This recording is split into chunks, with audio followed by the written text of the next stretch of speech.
Morning News with Greg Bishop. Weekdays 6 till 9 on 92.7 WMAY. Talked with Sangamon County Sheriff Jack Campbell earlier this morning. If you missed that, you can see the interview on our YouTube page. Just search Bishop on Air and you can connect with us that way.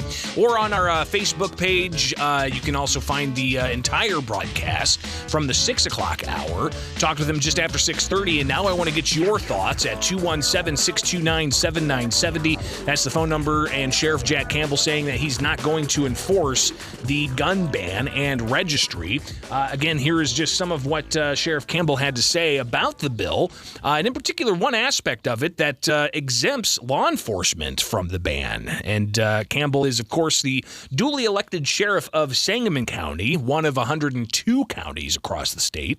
And that was the caveat that carved out law enforcement.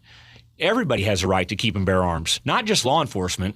And I think the sponsors of the bill and some other people down in the Dome thought that they could bribe law enforcement by saying, we will cut this out for you. The sheriff's office the Sheriff's Association and myself remained opposed to this legislation, even after they carved out law enforcement, because we said it's not right. Every citizen has that right, not just law enforcement. Sheriff, how familiar are you with AR-15s being used in the commission of any crimes here in Central Illinois and Sangamon County? We know that they are, occasionally. Certainly, it's in the city. The county doesn't get a lot of ARs taken into evidence, or that we know for a fact we're using a crime. But again, most of the AR owners here are absolute law-abiding citizens. They use it for recreation.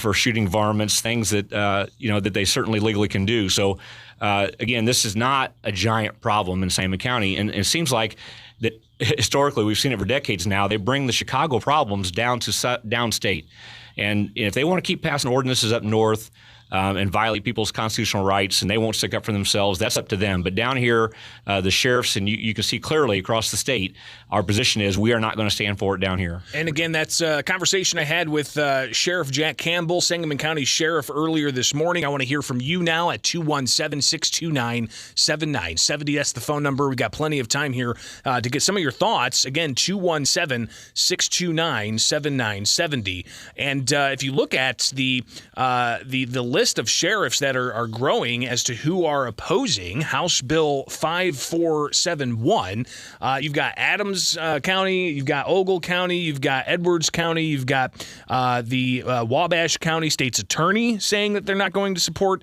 the ban on these weapons. And joining the sheriff in that position, you've got Logan County. You've got a statement from Mike Downey. Definitely want to reach out to him. He is the Kankakee County Sheriff. You've also got the Knox County Sheriff.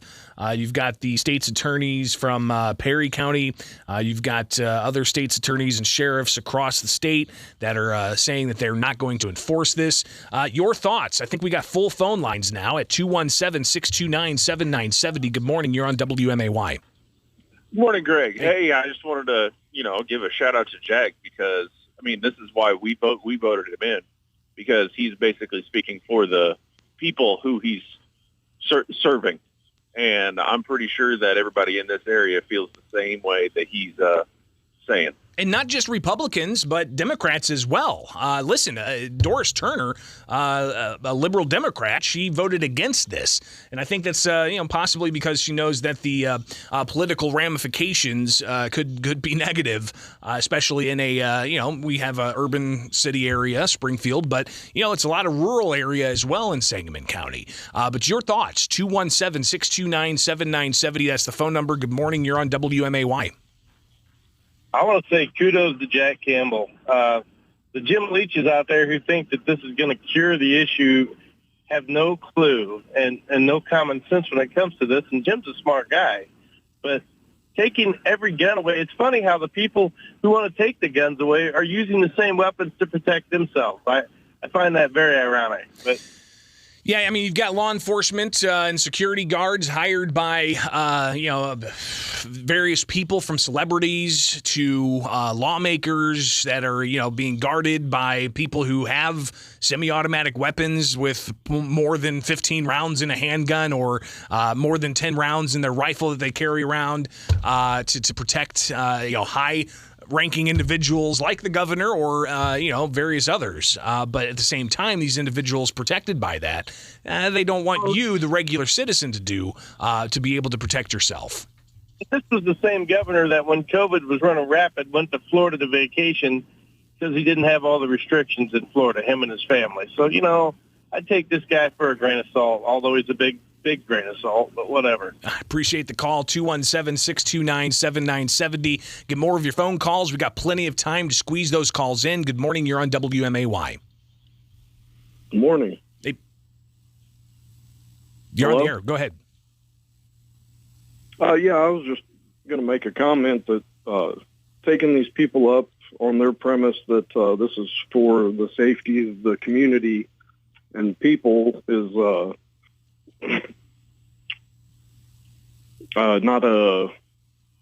it's about power and control is what I'm trying to say.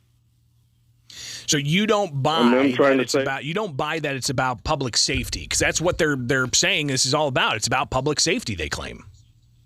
Yeah, well, I believe that that's a false premise, and they always try and say stuff like that when they're trying to pass unconstitutional stuff.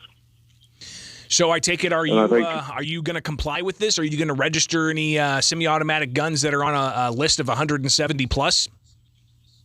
I would not. I used to be an FFL until this guy got in office and passed his stuff on FFLs on his first day in office.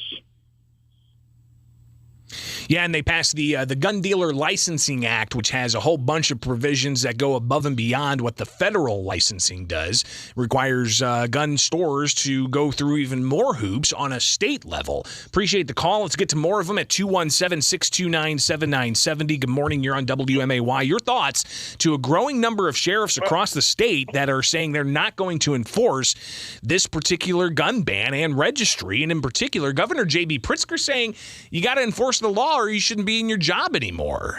Sheriff Jack Campbell says that goes against what he was elected to do, to uphold individuals' constitutional rights. You're on the air.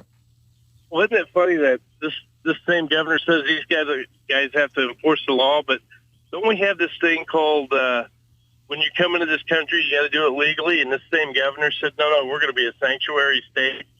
I mean, did he not violate the law? I mean, I don't get it. It makes no sense to me. He wants to say what he can do, but then the rest of us have to just bend over and kiss his butt, and that's just not going to happen. Appreciate the call. Getting more of your thoughts at 217-629-7970. Good morning. You're on WMAY. Good morning, Greg. I will not be registering any of my guns if it completely goes through. Here's the deal. It's law right now. You don't have to register them until January 1st at the latest. I think they're going to open up the registry October or so. But, absent any court ruling, the law's in effect right now. You cannot go to a gun store and buy a semi-automatic gun that's one of 170 on a list. You cannot buy magazines of 10 or more for a long gun or magazines 15 or more for a handgun. As it stands right now, absent a court order. And you, as a regular Illinois citizen, don't have that right now in Illinois. Well, that's true in Illinois, but I can order guns and gun parts and manufacture and assemble my own. I'm a legal gun owner. I have a FOID card. I've registered all my guns through the places that I purchased them. That's been a background check on them. ATF, state police are involved with that. If they can't have a record from there and go forward, I don't know what to tell them. Appreciate the calls, and there's a whole bunch more to happen with this particular story. Of course, as we talked with John Bach from Gun Save Life yesterday, he anticipates a lawsuit to be filed next week. Multiple lawsuits expected in this from multiple groups, but you also have the prospect that Bach told us, and if you missed that conversation, go to my YouTube channel. You'll be able to see these conversations and so much more. Bishop on Air on YouTube. Be sure to like, subscribe, and hit the notification bell. Ding, ding, ding. There you go. I got my bell right there. He said that he anticipates this is going to be struck down come February, whenever the courts ultimately do take this up. But one thing that's interesting is what guns are on the list and how that list can actually change. So we'll talk about that coming up here as well with WMAY, and continue to get your thoughts at 217-629-7970 on WMAY. I'm Greg Bishop, and it's 92.7 Springfield's Morning News. All right, it's 8:31 now. We got to take a break for news headlines. 92.7 WMAY. Here are the three big things you need to know.